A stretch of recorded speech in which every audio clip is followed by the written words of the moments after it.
Assalamualaikum warahmatullahi wabarakatuh. A'udzu billahi minasyaitonir rajim. Bismillahirrahmanirrahim. Alhamdulillahi rabbil alamin wa bihi nasta'inu ala umurid dunya waddin. Wassalatu wassalamu ala asyrafil anbiya'i wal mursalin habibina wa nabiyyina Muhammadin wa ala alihi wa ashabihi ajma'in, amma ba'd. Para bapak, para ibu yang dirahmati Allah,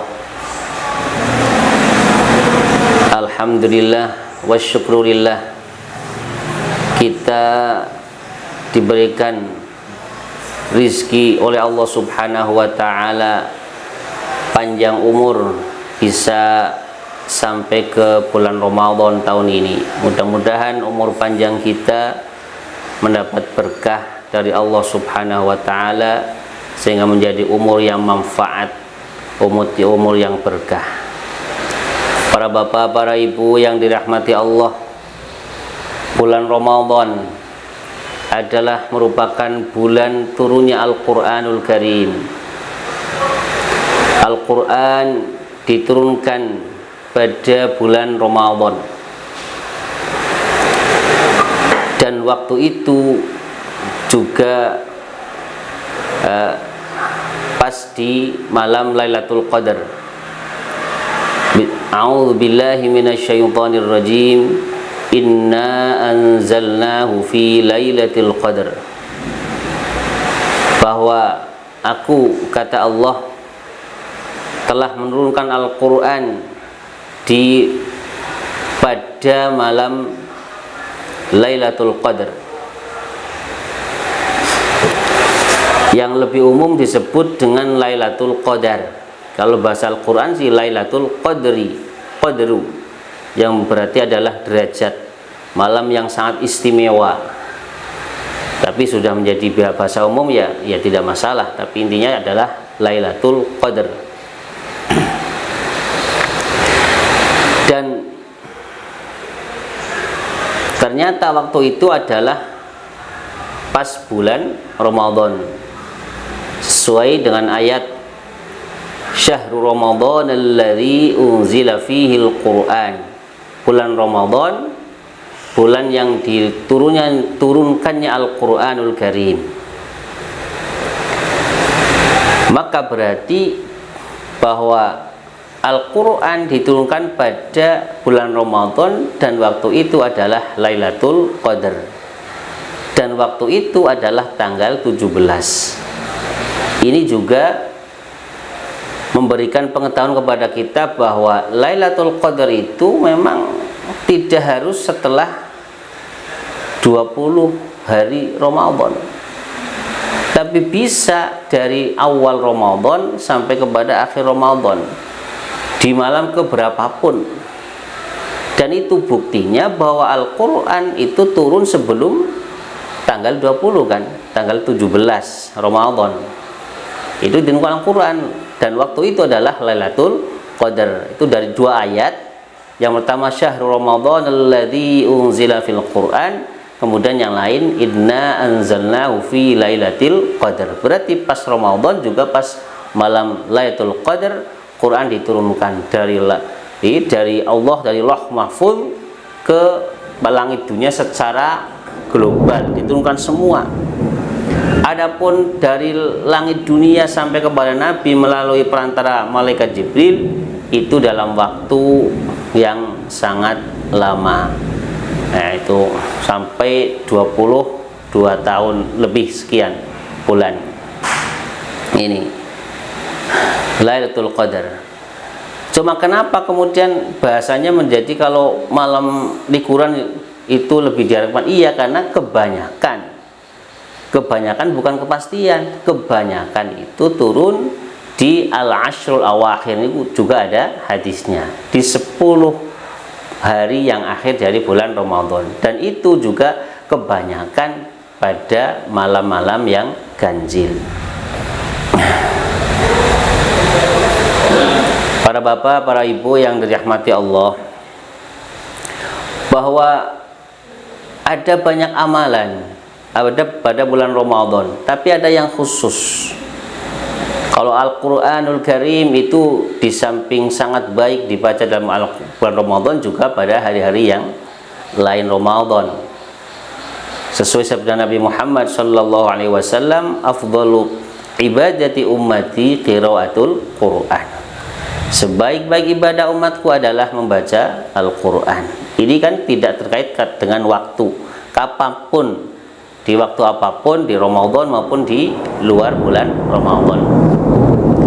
Tapi ada yang khususiyah. Khusus itu artinya berarti memang secara dalil, secara landasan itu disebutkan pada bulan Ramadan, seperti qiyamul Ramadan.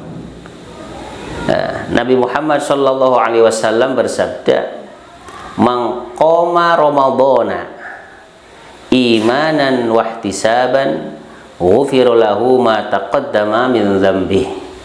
Man qama, di situ sudah dijelaskan man qama Ramadhana, ada bahasa Ramadan. Secara spesifik disebut di situ kata Ramadan. Berarti qiyamnya itu adalah qiyam Ramadan, karena di situ disebutkan qama Ramadhana. Man qama Ramadhana imanan wa ihtisaban. Itu yang menjadi spesial bulan Ramadan, ada disebut oleh hadis man qama Ramadhana. Memang juga ada hadis yang menyebutkan man shoma Ramadhana, tapi ada hadis juga yang menyebutkan man qama Ramadhana. Barang siapa yang sholat di malam Ramadan, itu qama Ramadhana dengan berdasar iman dan ihtisaban. Ihtisab itu artinya melaksanakan ibadah yang tujuannya meraih ridho Allah, arti meraih pahala surga. Ini adalah ihtisaban. Maka lebih mudahnya kita mengatakan tidak karena manusia. Ihtisaban adalah karena Allah, hanya karena Allah. Ketika qiyam Ramadan, ketika sholat di malam Ramadan didasarkan pada keimanan dan keikhlasan. Ikhlas artinya berarti ibadah yang hanya ditujukan karena Allah, maka dosa-dosa yang sudah lampau akan diampuni oleh Allah Subhanahu wa ta'ala. Ini merupakan amal yang spesial di bulan Ramadan, adalah qiyam Ramadan, yang kemudian bahasa yang dikenal oleh masyarakat sampai hari ini adalah sholat tarawih.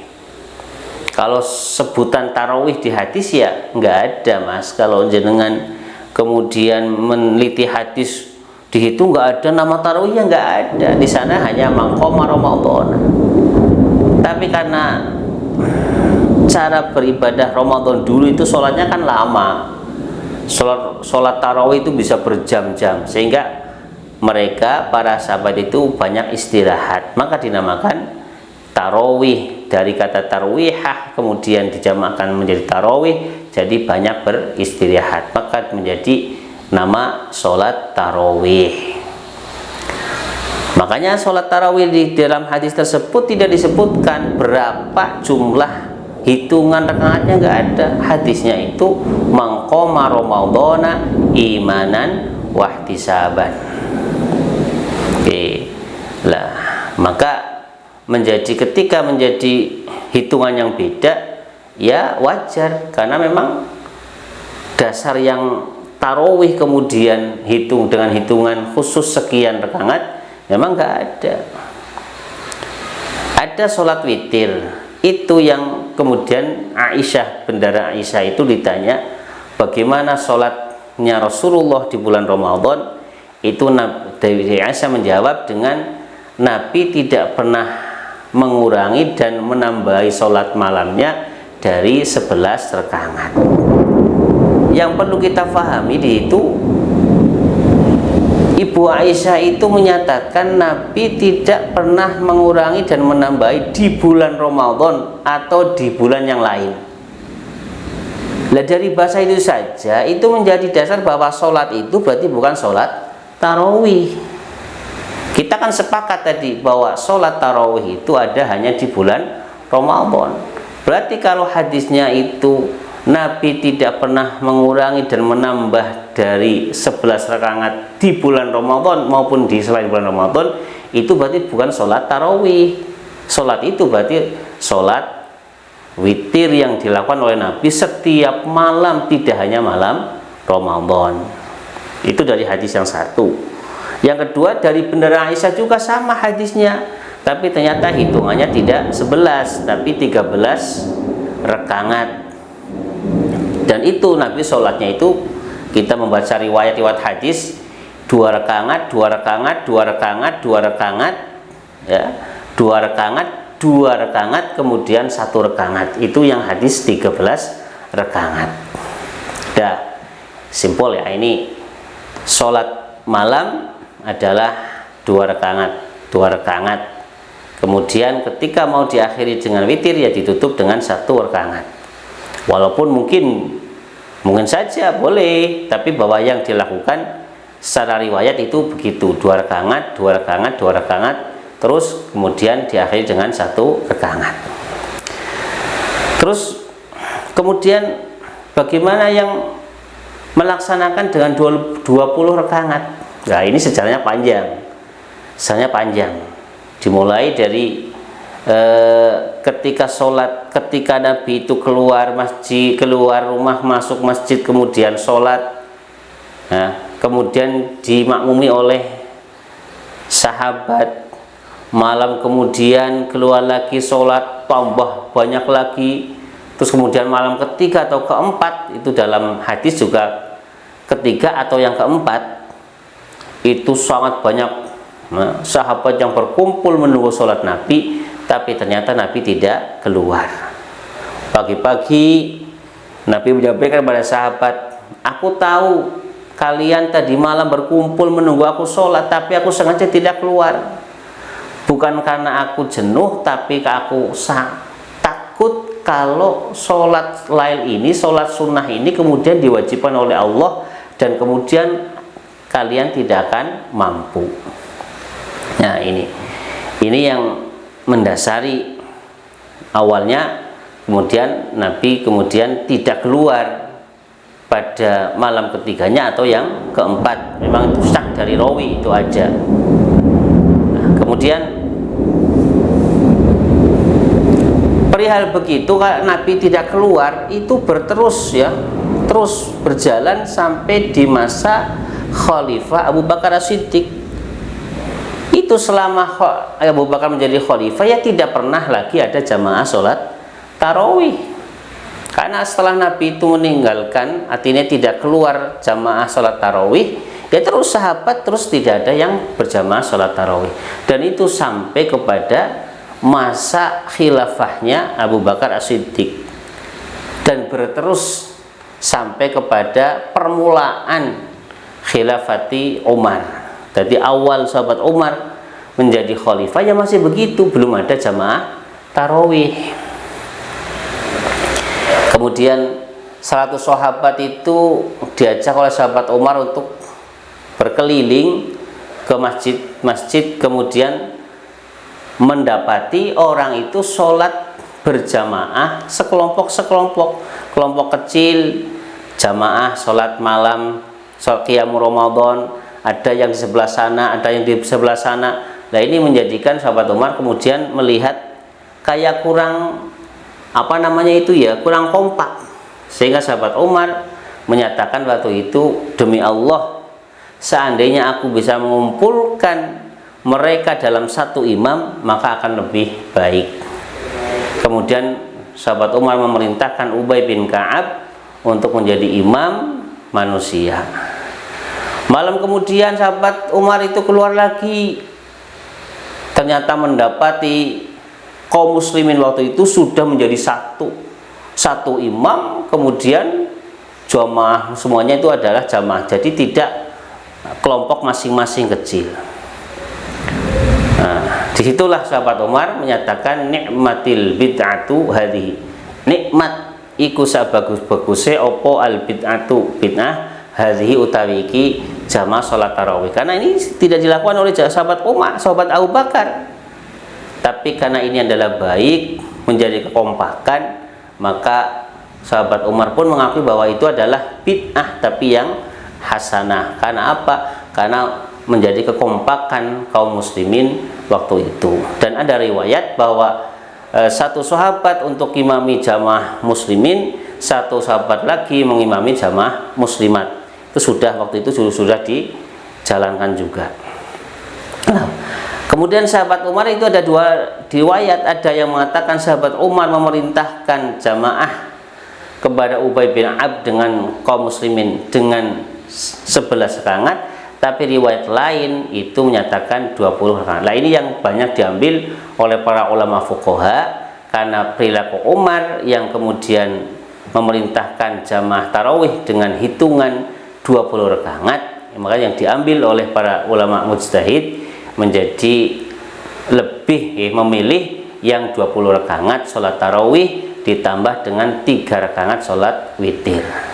Tapi intinya bahwa kita tidak boleh kemudian menolak atau menyatakan bahwa yang sekian rakaat neraka, yang ini kan lucu, wong tidak sholat tarawih juga tidak apa-apa, masa yang sholat tarawih masuk neraka, kan lucu.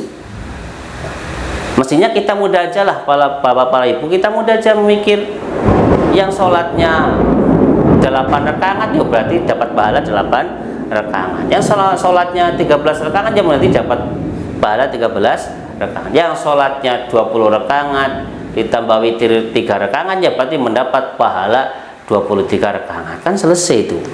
Harusnya diantara kita kaum muslimin tidak usah menjadi pertentangan yang kemudian yang satu menyalahkan yang lain. Ya udah, yang mau segitu ya monggo, berarti dengan dapat 11 rakaat. Yang saya 23 ya berarti mendapatkan yang 23 rakaat. Siapapun berarti kan tidak keluar daripada hadis mangqoma ramadhana imanan wahtisaban ghufira lahu ma taqaddama min dzambi. Karena siapapun kalau qiyam Ramadan ya berarti masuk dalam hadis tersebut, berarti dia adalah menjalankan qiyam Ramadan, maka akan diampuni dosanya oleh Allah Subhanahu wa taala. Demikian yang saya sampaikan, mudah-mudahan ada manfaatnya, kurang dan lebih mohon maaf. Wallahu muwaffiq ila aqwamit thoriq. Assalamualaikum warahmatullahi wabarakatuh.